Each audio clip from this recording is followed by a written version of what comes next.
tie čreva sú komplet. To je ešte zázrak. pišťaly osadiť. Ešte treba nejakých 500 pišťal iba vyrobiť. No a bude to hotové.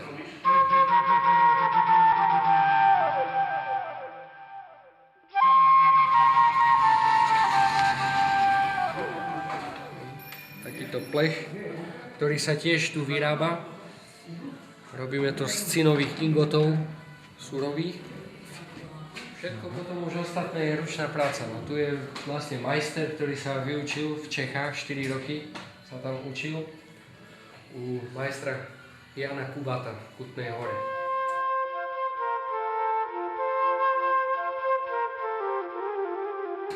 Odlieva sa vlastne na takýto stôl, na plátno.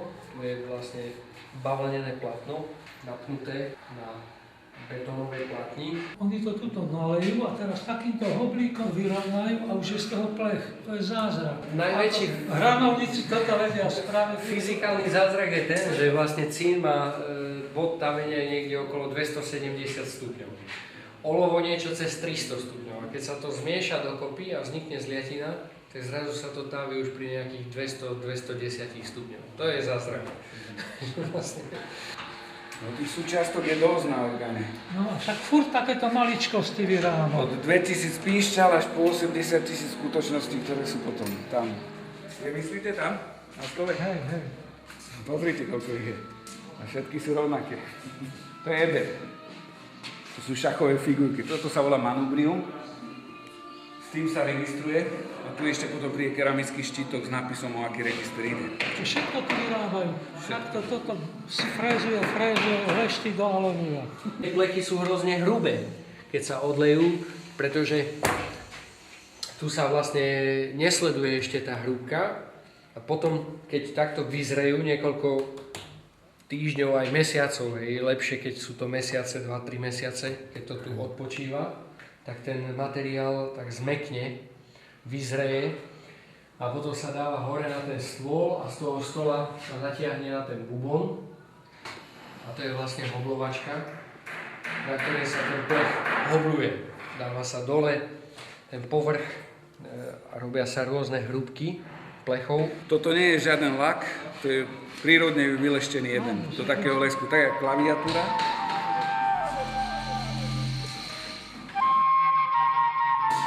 Pozrite, tam vzadu máte pišťal rôzne.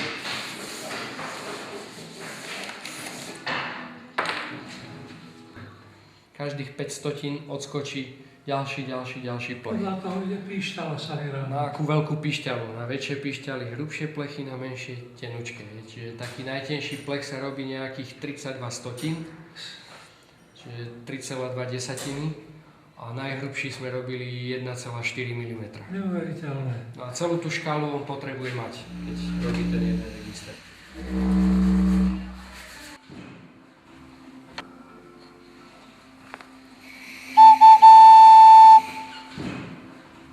To je najmenšia z toho registra.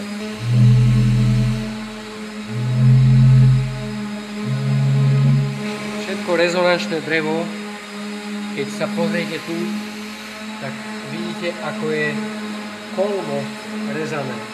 Sa tomu hovorí radiálny rez. No a samozrejme nájde sa sem tam aj, toto je už poloradiál, hej, to už nemá až takú kvalitu. Ideálne je, keď je to úplne kolmo na tú dosku. Vidíte všetko čisté, žiadne senky, žiadne halúze na tom nie sú. Je to vyberané drevo.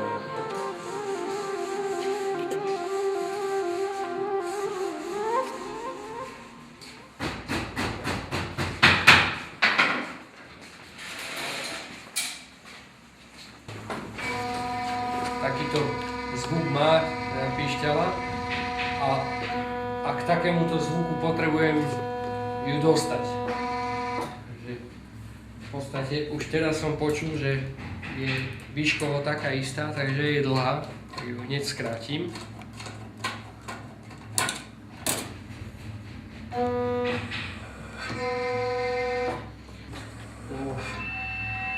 Tak, ešte horšie, jak to bolo predtým, čo?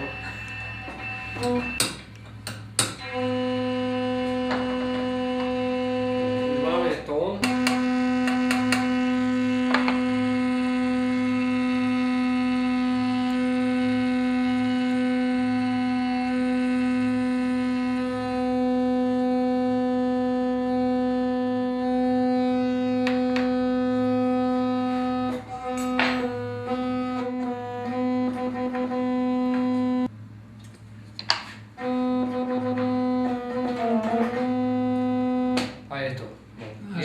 píšťala ešte 2000 krát takto. Vy ste zahrali takú nejakú fúru alebo niečo.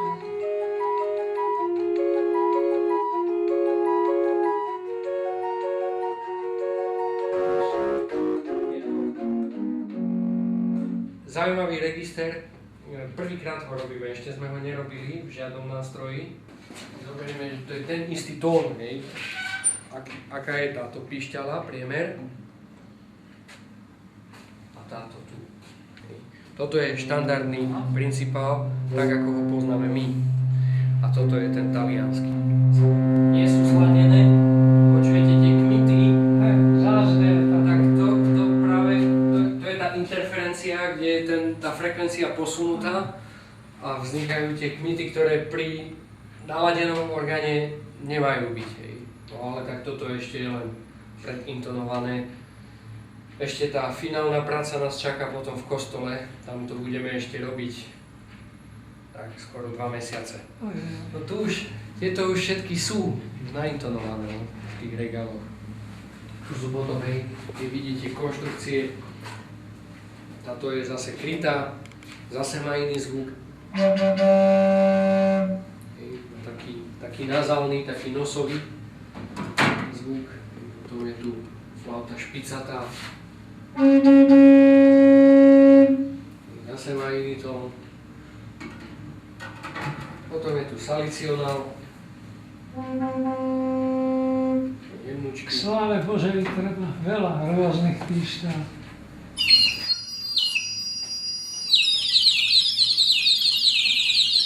Táčik. Slávik.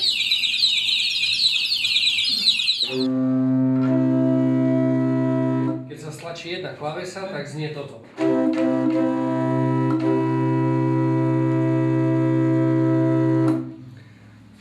Čiže aj sa volá ten register tercia, pretože o terciu hrá vyšší tón, čiže je vlastne sústavný druhý hlas v tej terciovej polohe. Mám tu napríklad takú jednu píšťalu z Košického domu. Je to ručne vyškrabané. Pedál. Vidíte to? A tu je napísané zase trompete. OP opus 250, čiže 250. nástroj to bol toho majstra. Angster staval ten nástroj v Košiciach. Škoda, že sa nezachoval ten nástroj. Mohlo to byť veľmi vzácne. Vyhodili ho. Prestavali. V 68. a začali, v 9. to dokončili. Česká firma Rieger. Oni vlastne urobili prestavbu. Elektroniku tam napchali. Oni v tej dobe si mysleli, že tomu veľmi pomáhajú a opak bol pravdou. Ale to je dobré, pretože aj pre nás je to určité také ponaučenie, aby aj my sme si dávali pozor, lebo k hocičomu nás prizývajú a chcú robiť, no a proste človek musí mať určitú Aby neublížil tej kultúrnej hodnote. tú skúsenosť, že sa ponaučiť z tých chýb, ktoré už urobil niekto pred nami, neopakovať ich. Tu chceme urobiť takú kolaudáciu, takú technickú, hovoríme tomu, kde sa prejde ten nástroj po technických stránkach. Koncom mesiaca. Dobrý colštok si pripravte, keď prídem, že by som všetko pomeral. Dobre. Skontroloval. Držte sa. Ďakujem pekne.